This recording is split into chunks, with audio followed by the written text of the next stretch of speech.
Ika-36 na kabanata, ang kapighatian ni Benzaib. Nang mabatid ang mga pangyayari at mailawan ang mga katawa-tawang anyo ng mga Diyos-Diyosan, si Benzaib na tagapagsiyasat ng limbagan ay patakbong umuwi sa tinutuluyan niyang Entresuelo upang sulatin ang isang katangi-tanging lathala sa buong Pilipinas. Aalis na masamang-masama ang loob ng general kapag hindi natunghayan ang kanyang mga papuri at ito'y hindi niya ibig mangyari. Kaya't iniwan niya ang hapunan at sayawan at naglamay sa pagsulat. Punong-puno ng pagkagulat ang kanyang panimula, pagkamuhi at tila ba gumuho ang daigdig na sinundan ng mga pasaring, ng mga paligoy-ligoy na salaysay at ubos kayang paglalarawan ng general.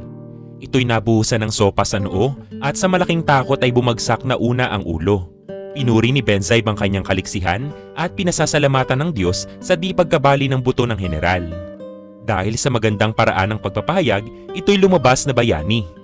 Inilarawan niyang takot ang magnanakaw, nakilala ang sariling pagkakasala, kaya siya na rin ang nagparusa sa sarili.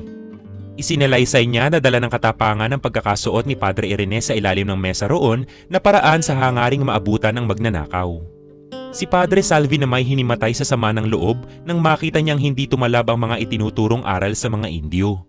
Ang pagkakatigagal at sindak ng ibang panauhin at ng kondesa ay likha ng mga pagtitimpi at kalamigan ng dugo ng mga bayani. Pagkatapos ay inilarawan niya sa kataliwasang anyo ang magnanakaw, sa pagkatakot nito, ang pagkalito, ang pabigla-biglang pagbabago at ang anyong halimaw nito.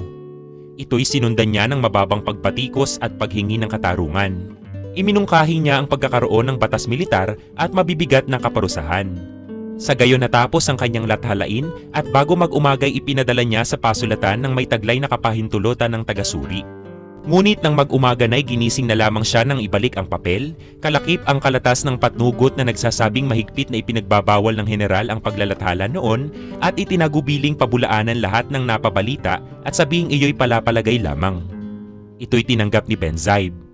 Uuwi pa naman siya sa Espanya pagkalipas ng 2 buwan. Luhaan ng mga matang hinarap ang kanyang patnugot, ngunit pinagkibitan lamang siya nito ng balikat at sinabing utos iyon ng general. Mahirap nga namang malaman ng mga tao na sila'y napagnakawan ng kung sino habang nasa harapan ng hapag at kumakain. Kahiya-hiya ang karangalan ng inang bayan.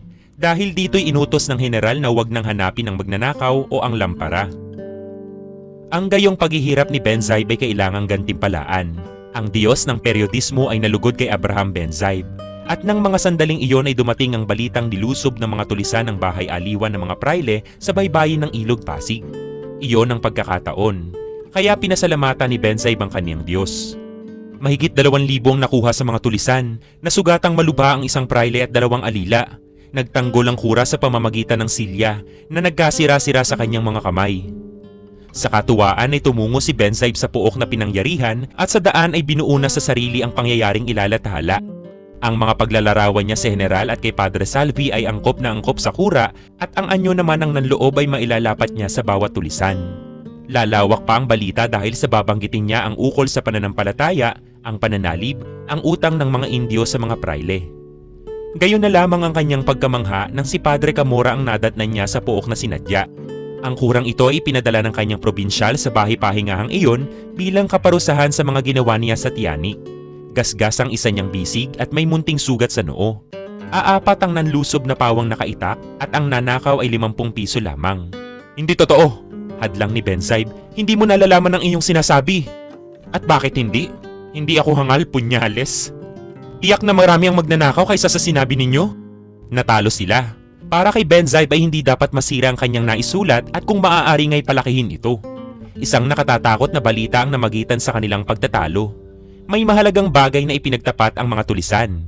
Isa sa mga tauhan ni Matanglawin ang tumipan sa kanila sa Santa Mesa upang sumama sa pangkat na manloloob sa kumbento at sa mga bahay ng mayayaman. Ang mamumuno sa kanila ay isang Kastilang mataas, kayumanggi, maputi ang buhok. At iyan daw ay utos ng general sa kanyang kaibigan. Tiniyak pa na sila'y tutulungan ng mga kawal at ng ilang rehimyento. Patawarin ng mga tulisan at ang ikatlong bahagi na makukulimbat ay ibibigay sa kanila. Isang putok ng kanyon ang palatandaan, ngunit wala naman silang narinig, kaya't inakala nilang sila'y nalinlang ng Kastila. Umuwi ang iba, at ang iba'y nagbalik sa kabundukan. Silang mga nadakip ay nagpasyang manloob sa bahay-pahingahan ng mga prayle. May mga palatandaan ni Simon, ang Kastilang inilalarawan ng mga tulisan, bagay na itinuturing na di kapani-paniwala kaya pinahirapan ng gayon na lamang ang mga ito. Datapwat ang pagkawala ng mag-aalahas at ang pagkakatagpo ng kanyang bahay sa eskolta na maraming punlo at sako-sakong pulbura ay parang nagpapatotoo sa sinabi ng nadakip at nagsimulang lumaganap ang bulong-bulungan at mga hinala. Kinahapunan, si Benzaib na nasasandatahang mabuti ay dumalaw kay Don Custodio. Dinatnan niya itong abalang-abalang gumagawa ng isang panukalang laban sa mag-aalahas na Amerikano. Marahan siyang binulungan ng Don. Totoo ba? Natatakot na tanong ni Benzaib habang kinakapa ang kanyang revolver. At kahit saan matagpuan. At tinapos ang pangungusap sa makabuluhang kumpas ng kamay na ang kahulugan ay babarilin. Nagsaniyasan silang dalawa. Kung matatagpuan siya. At tinapos ng Don ang sagot sa pagkumpas ng kanyang kamay. Paano ang mga brilyante? Tanong ni Benzaib. Sinagot niya si Benzaib ng isa ring hudyat, napakalapad ng mga ngiti sa kanyang mga labi.